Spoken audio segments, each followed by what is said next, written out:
Now listen, don't judge me, but some of the best stories come from when you just minding your business, washing clothes, separating colors from whites, and separating lies from the truth.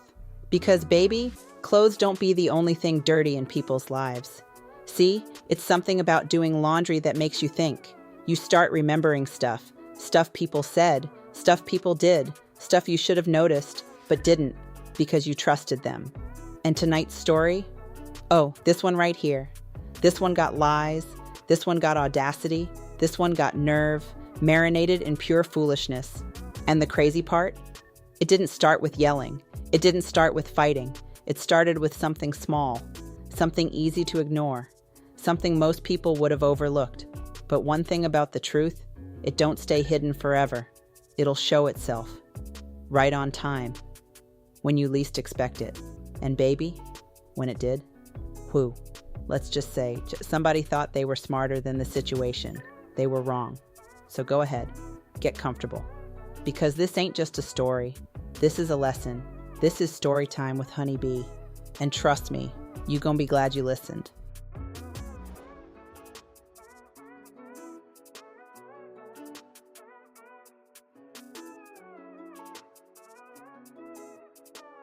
Hold on. Before we go any further, I need to check in with my people real quick. Where are you watching from? No, seriously. I want you to drop your city and state in the comments right now. I love seeing how far this Real Talk family reaches. Are you watching from Baltimore, Atlanta, Houston, Chicago, or are you somewhere overseas being fancy with it?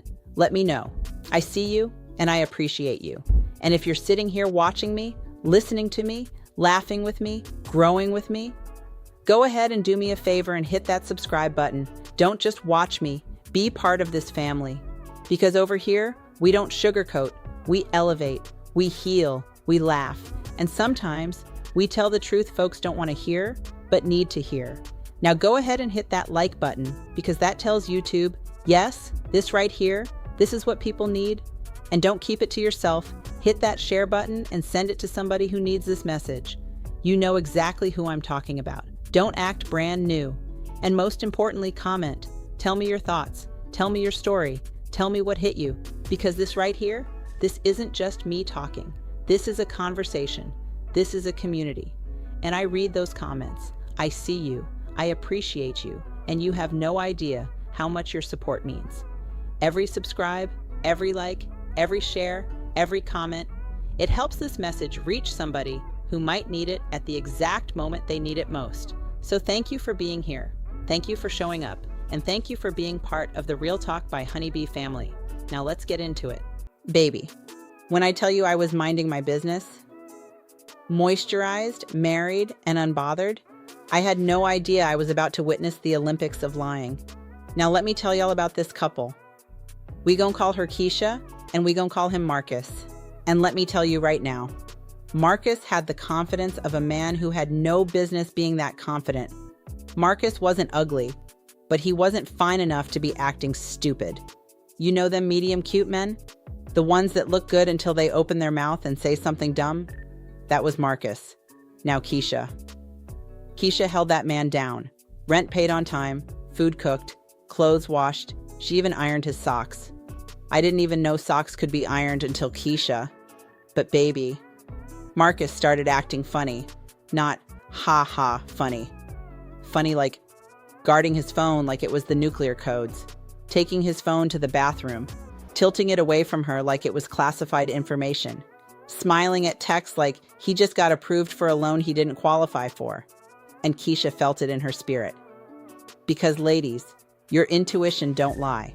Your intuition don't need screenshots. Your intuition don't need passwords. Your intuition will tap you on the shoulder and say, hey sis, go look. Now one night, Marcus fell asleep on the couch, phone right there on his chest. And Keisha said she wasn't gonna look. She said she wasn't. She prayed, she drank some water, she paced. Then that phone lit up, and the name that popped up said, little baby with a heart next to it. Little baby. Not DoorDash, not Verizon, not Tyrone from work. Little baby. Now Keisha said her hands started shaking, but not from fear, from confirmation. She picked that phone up, and baby, it wasn't just cheating. It was a whole relationship. Good morning texts, good night texts. Did you eat? Texts. He was sending her paragraphs he never sent his own woman, calling her beautiful, but Keisha was getting, "What we eating?" The disrespect was organized. Now here's where it gets toxic.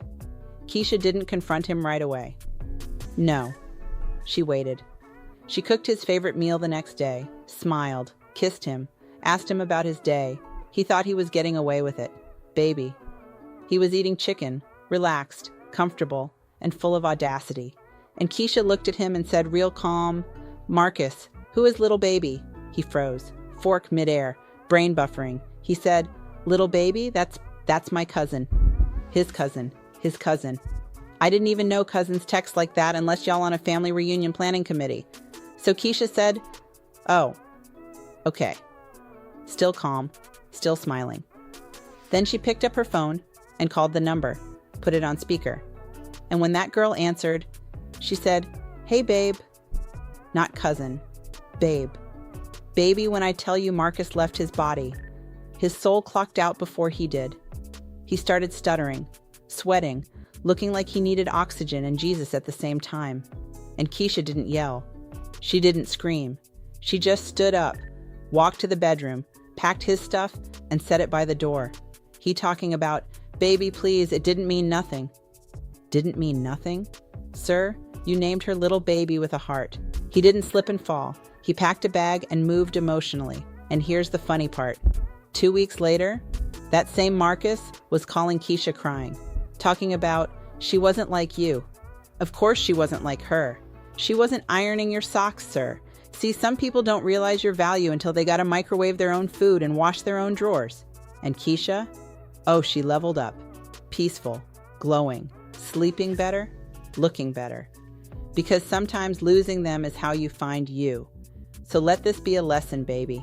If they gotta lie to keep you, they already lost you.